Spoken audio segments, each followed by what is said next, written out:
ប្អូនទាំងអស់គ្នាមកភ័យ3ថ្ងៃបដូរខ្ញុំជាមនុស្សថ្មីដេទី19នៃបងប្អូនទាំងគ្នាអញ្ចឹងថ្ងៃនេះផងដែរដេទី19តើបងប្អូនទាំងអស់គ្នាមានដឹងទេថាខ្ញុំចង់ឲ្យបងប្អូនគ្នាអនុវត្តអ្វីចា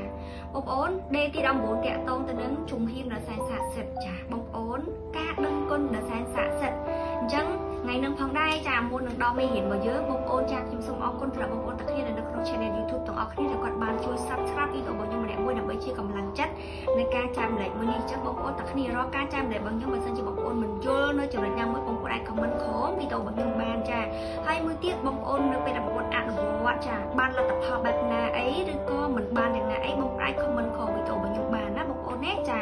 យុគ9គឺជាយុគដែរចាយើងប្រឹងផ្លូវចិត្តរបស់យើងដើម្បីឲ្យយើងមានសតិបញ្ញាចាមានសេចក្តីសុខចាប្រកបទៅដោយចាការលូតដូររកស៊ីឬប្រកបទៅដោយសេចក្តីសុខផ្លូវចិត្តផងដែរបងប្អូននៅក្នុងយុគ9នេះអញ្ចឹងសម្រាប់ចាដេទី19ចាបងប្អូនទាំងគ្នាចាគឺចំណុចទី1ចាខ្ញុំចង់ឲ្យបងប្អូនទាំងគ្នាសរសេររឿងល្អៗ10ប្រការចាជារៀងរាល់ព្រឹកចារឿងអីក៏ដោយបងប្អូនគិតថាជារឿងល្អបងប្អូនទាំងគ្នានាថ្ងៃនេះបងប្អូនសរសេរមកដោយការដឹងគុណណាចាចំណុចទី2ចាបងប្អូនទាំងគ្នាគឺ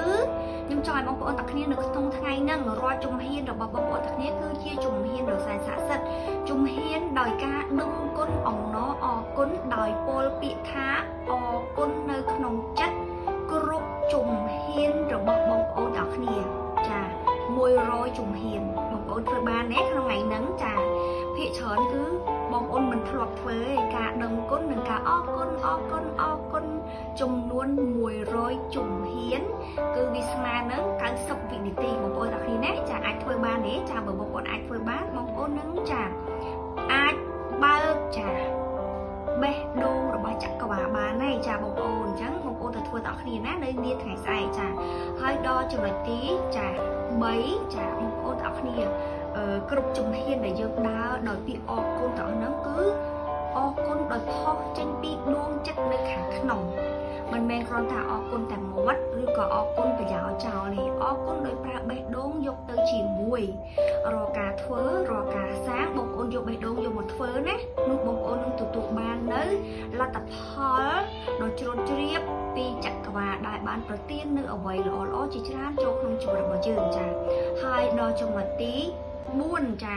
ចំណុចទី4បងប្អូនទាំងអស់គ្នាចាចាំបាច់គ្នារៀបចំកេរបងប្អូនកាន់បន្ទោរសែនស័ក្តិសិទ្ធិរបស់បងប្អូនទាំងគ្នារៀងខ្លួន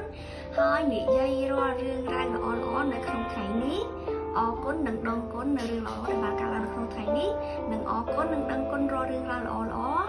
ទុកជាមុននៅថ្ងៃស្អែកហើយសមាសមារឿងដែលល្អៗហើយក៏រលំ